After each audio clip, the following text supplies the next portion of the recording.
The 14th Pan-African Lawyers Union annual conference has been taking place in Ethiopia, Addis Ababa. Panelist Leila Latif at the occasion urged the African group at the United Nations to rethink its approach to conceptualize the tax system in a way that is going to guide the fiscal sovereignty of Africa. She emphasized the need to move away from colonial-era tax system, advocating for a framework that recognizes Africa's independence and capacity to shape its own fiscal policies. The Africa group at the United Nations, they said, let's have a new way in rethinking how we're going to conceptualize our tax system.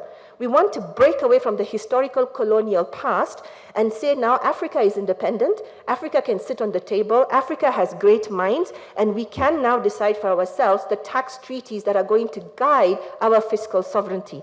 Latif underlined that this year the UN Framework Convention is going to create more binding force in terms of redesigning what international tax system is going to look like. African nations need to design tax treaties reflecting their unique circumstances and needs, she pointed out. She also stressed the need for a stronger tax rule that favor source-based taxation over residence-based taxation, enabling African nations to retain more revenue. Happily this year, the ad hoc committee was constituted, and they sat down and they said that we are in agreement that we have to break away from the OECD and design for ourselves what our international tax system is going to look like. How are we going to tax the digital economy? Pillar 1 is hopeless, it's not going to help us in any way.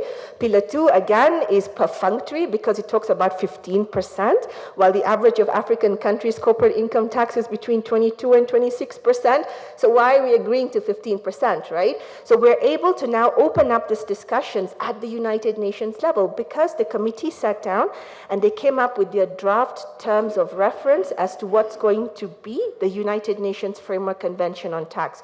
So going forward from 2025 all the way up to 2027, we will now be designing, basically come up with stronger tax rules that's going to result in more source-based taxation rights rather than residence tax rights. Panelist Lydia Mousse, on her part, emphasized the importance of long-term solutions tailored to Africa's economic realities. That we need to think about, in the long term, what are the solutions that we need to come up with that work for our economies, right? Because these are rules that have been developed by the OECD with the developed countries in mind. So at the very least, for now, implementing a qualifying minimum domestic top-up tax, which then would allow for the subsidiaries, or the developing countries then to collect the taxes in their home countries.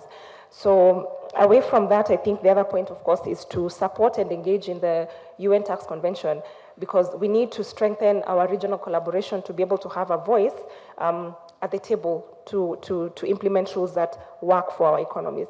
The 14th Pan-African Lawyers Union is being held under the theme Africa as a Global Powerhouse, Empowering Minds, Enlightening Paths.